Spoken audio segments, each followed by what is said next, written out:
What's up, everybody? Crash here. Welcome back to Crash Against the Spread, where we talk about sports from a betting perspective. It is Monday, October 21st, and we have Monday Night Football to talk about tonight. If you do like the content, please like the channel, subscribe to the page. Talking about this weekend real quick. Saturday was my birthday, and I worked all weekend. So I kind of took some time to chill out and just watch the games, not do these videos, because it takes a bunch of time to get them done before I go to work. So slept in a little bit, watch the day games. But talking about the results, it would have been a pretty decent weekend had the Dolphins not lost by 6, had the Rams not won by 5 instead of 7, and if the Jets won, so those are the three games I'm most disappointed at. Saints, Denver was, of course, a big mismatch, but I knew it was coming. I swept the board that day with Denver minus the 3 and the over. So it is what it is. But on to today, we do have 2 games to talk about.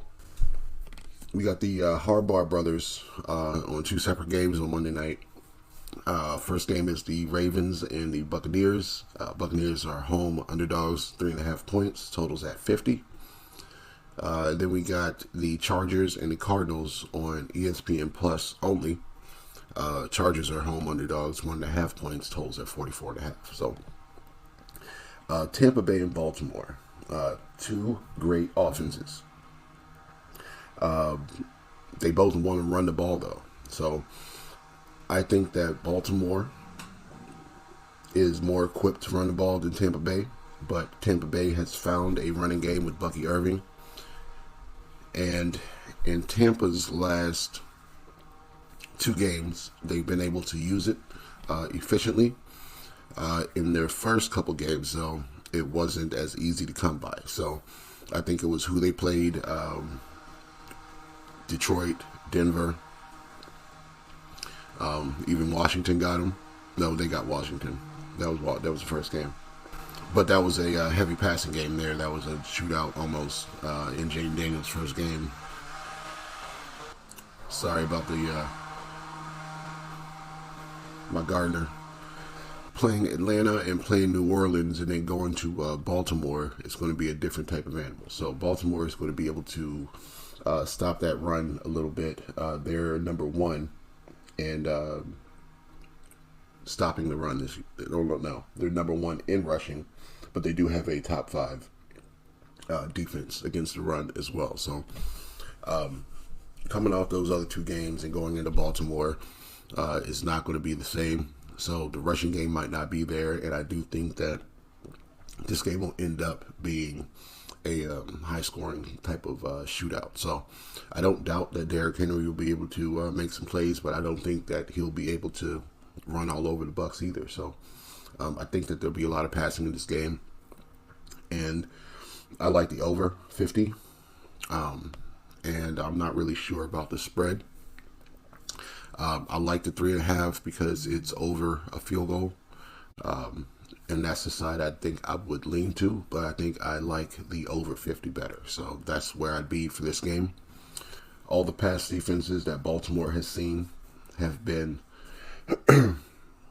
12th, 13th with KC and Buffalo or lower. Tampa Bay is a lot better at 10th. Tampa Bay runs a lot of zone and cover 3. Lamar is great versus those. So I think he'll be able to make some plays in the air. Tampa should be better than the defenses that Baltimore has seen. So I do expect for Lamar to see pressure, but he's great at handling pressure also. So that's why I'm not too sure about the side. I would lean on the 3.5 because it's 3.5 at home for Tampa Bay. But I like the over 50 better. And I just saw that it moved down to 49.5. So make sure you check your books. It's still 50 on DraftKings, still 50 on Caesars, but FanDuel and BetMGM have it at 49.5. So it looks like money's coming in on the under but I still like the over. So next game up, we have the Chargers and the Cardinals. Cardinals are 2-4 at home, 1-point underdogs. Chargers are on the road at 3-2. Totals at 44. These two teams are, I want to say they're viewed differently based on how they've played and the results of their games, but we got to look at who they played. The Chargers have played in their 5 games so far. The Raiders, the Carolina Panthers with Bryce Young, Pittsburgh, Kansas City, and Denver. The Cardinals, however, have played 6 games. They've played Buffalo, they've played the Rams, they've played the Lions, they've played the Commanders, they've played the 49ers, and they've played the Packers. So in those 6 games, Arizona has seen a lot better competition than the Chargers have seen. They face Josh Allen, Jared Goff, Jaden Daniels, Brock Purdy, Jordan Love, and the Chargers have seen Mahomes, but they've also seen Bryce Young, Gardner Minshew, Bo Nix, and Justin Fields. So they lost that Steelers game 20-10, and they lost the Kansas City game 17-10. So those were the, I guess, their toughest games. Other than that, they beat Denver in a pretty good game. Denver, the score is the 16 points that Denver has. A lot of that came in all of that came in the fourth quarter, which is I was pretty sure about. So Chargers 23 points in the first 3 quarters and coasted to a win. Panthers 26-3, Raiders 22-10. So pretty easy competition. And when they did see a tough defense and a good quarterback, they couldn't handle it, or they couldn't finish the game. Sorry. Meanwhile, Cardinals beat the 49ers by 1. They blew out the Rams, and they were really competitive with the Bills within a score of the Lions, holding them to 20 points, and then they were blown out by the Packers and the Commanders. So good passing attacks, got them. San Francisco, Brock Purdy. Are we calling him an elite quarterback, or are we calling him a game manager? And what's going on with San Francisco's defense this year? So those are the questions that I have on that front. San Francisco's 3-4 in a year, so not as dominant as we would consider them to be from last year.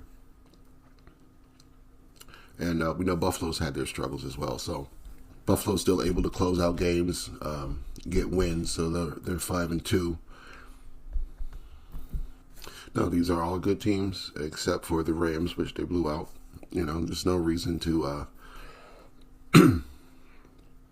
give them shit for losing any of these games specifically. Just got outplayed. So if the Chargers had seen that same level of competition, would they be 3-2 right now? Not so sure. So right now the Chargers offense is ranked 26, Chargers defense ranked 27, but we know who they've played, and I think those numbers are kind of false. So I'd be willing to bet the Cardinals in this game, and I also think that the over is a good play. I think that the Cardinals might come out swinging first, and the Chargers might have to catch up. So I don't think it's going to be a Chargers defensive dominated game. I think that there's going to be some points scored. So I like the over and the Cardinals in this game. So those are going to be my picks. Like the over in both games. Kind of lean to the home underdogs in both games. So lock those in. Let's get this money. We'll be back to talk some NBA tomorrow. I think there's also some more college football. We'll go over whatever we want. So we'll see you back tomorrow.